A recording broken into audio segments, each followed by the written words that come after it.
ticket for me. All right, our first guest has been here before. She is a sleep schedule therapist who's helped countless deprived parents, sleep-deprived, rather. Parents. Yes, her name is Sherry Mesra, author of The Baby Sleeps Tonight. And today she's here to talk about adjusting your child's sleep schedule.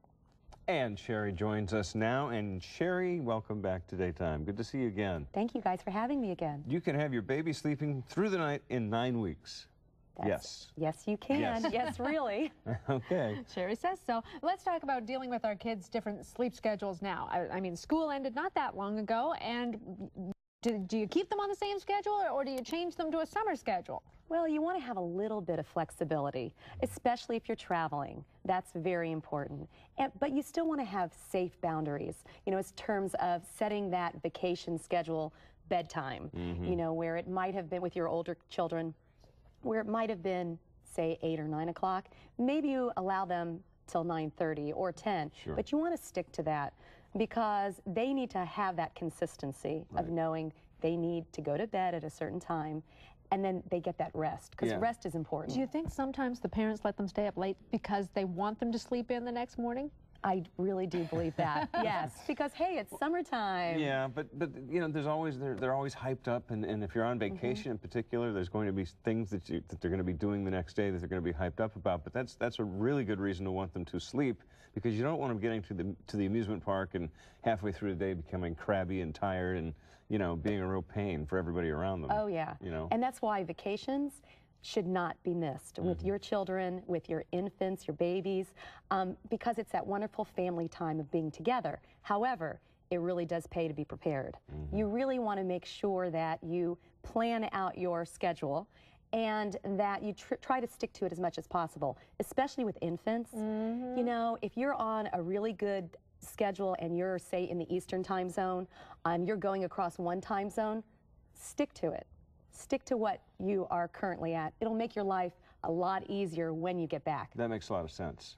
But however, if you're going, you know, across time zones, you kind of have to get closer to that time period. Right. Do you get them up still at the same time, or do you let them sleep to adjust? No? It depends. It depends how long you're going for. Okay.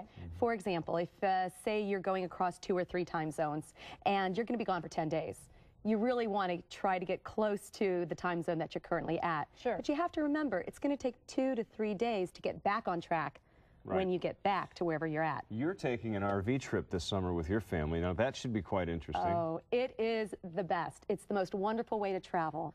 You get to see so many different places and meet so many wonderful people. And the kids really, they all have responsibilities. And that's the other thing when you travel. You really want to give your children responsibility, whatever it might be. One may be responsible for bringing the kids' pack. So that's loading up a wonderful little bag of goodies that they have things to do, to stay busy, especially on an airplane or in a car.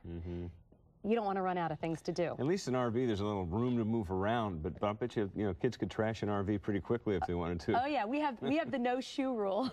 No shoes. Yeah, no shoes when you get up, you get on board, because it can get real messy real quick. What about letting your child pack their own suitcase? I know parents that actually do that. My mother would never have let me pack my own suitcase because I never would have brought what I was supposed to bring. Well, what you do in that situation is you give them boundaries. Okay, you say, you know what, you want, 4 pairs of underwear, 4, and let them choose which underwear. But I want 4 outfits. Yeah. Right. But when they start throwing all the stuffed animals in, you make the limitations to 1 or 2.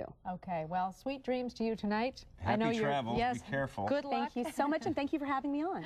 Sherry Mesra is the author of The Baby Sleeps Tonight. All right, coming up on Daytime, from a serious movie starring Ben Stiller to a